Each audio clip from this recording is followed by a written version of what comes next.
നമസ്കാരം. ഫിഷ് ടിവിയുടെ അന്തിച്ചർച്ചയിലേക്ക് സ്വാഗതം.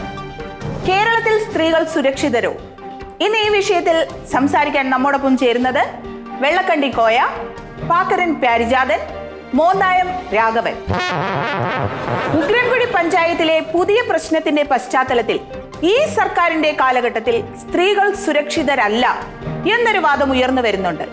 ശ്രീ വെള്ളക്കണ്ടി കോയ, എന്താണ് താങ്കൾക്ക് പറയാനുള്ളത്?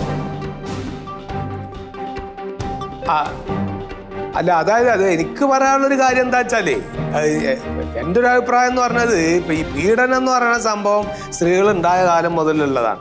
അപ്പൊ പുതിയതായിട്ടുള്ളൊരു വിഷയമൊന്നുമല്ല. ഇപ്പൊ നമുക്ക് ചരിത്രം പരിശോധിച്ചാലും അറിയാം. ഇപ്പോൾ സീതേനെ തട്ടിക്കൊണ്ടായ കഥ എല്ലാവർക്കും അറിയാം, സർവ്വസാധാരണ അറിയുന്നൊരു കഥയാണ്.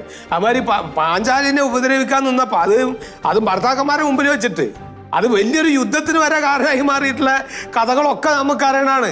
അതുപോലെ ഇപ്പോൾ ഗ്രീക്കിന് ട്രോജൻ യുദ്ധം നടന്നത് എങ്ങനെയാണ്? എലെന്ന് പറയുന്ന ഒരു സുന്ദരിയായിട്ടുള്ള കുട്ടീനെ തട്ടിക്കൊണ്ടതിൻ്റെ ഭാഗമായിട്ടാണ് ട്രോജൻ യുദ്ധം നടന്നത്.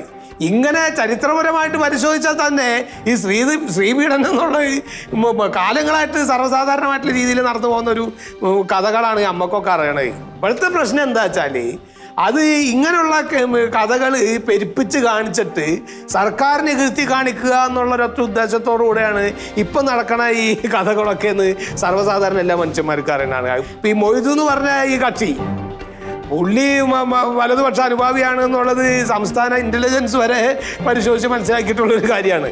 അപ്പോൾ അതിന്റെ കഥകളൊക്കെ എന്താന്നുള്ളത് നമുക്ക് വക്കതായിട്ട് അറിയാം. അതുകൊണ്ടാണ് അതിലൊന്നും ഇടപെടാത്തത്. ശരി, ശ്രീ പാക്കരൻ പ്യാരിജാതൻ, എന്താണ് താങ്കൾക്ക് ഇതേക്കുറിച്ച് പറയാനുള്ളത്?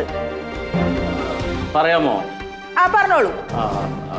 മണ്ടു, വളരെ തമാശയായിട്ട് എനിക്ക് തോന്നുന്നു. വളരെ പരിണിത പ്രജ്ഞനും സീനിയർ നേതാവുമായ ഈ കോയ സാഹിബ് ഇത്തരത്തിലൊരു നിരുത്തരവാദമായ പ്രസ്താവന നടത്തുമെന്ന് ഞാൻ ഒരിക്കലും കരുതിയില്ല. കാരണം ഇവിടെ വളരെ ഗൗരവമുള്ള ഒരു സ്ത്രീ പീഡനം ചർച്ച ചെയ്യുന്ന വേദിയിൽ സ്ത്രീപീഡനം ലോകമുണ്ടായ കാലം തൊട്ടുള്ളതാണ് എന്നൊക്കെ പറഞ്ഞ് അദ്ദേഹം പുരാണമൊക്കെയാണ്.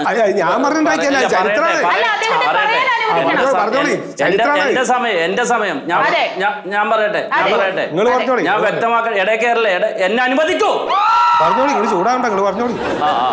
ഞാൻ പറഞ്ഞു വന്നത് വളരെ നിരുത്തരവാദപരമായിട്ടാണ് കോയ സംസാരിച്ചത്. ഇത് എന്തിന് ഇന്റലിജൻസിനെ പറയുന്നു? എന്തിന് ഏതോ തമിഴ് പടം റോജയിലെ യുദ്ധമൊക്കെയാണ് അദ്ദേഹം ഇവിടെ നിരത്താൻ ശ്രമിക്കുന്നത്?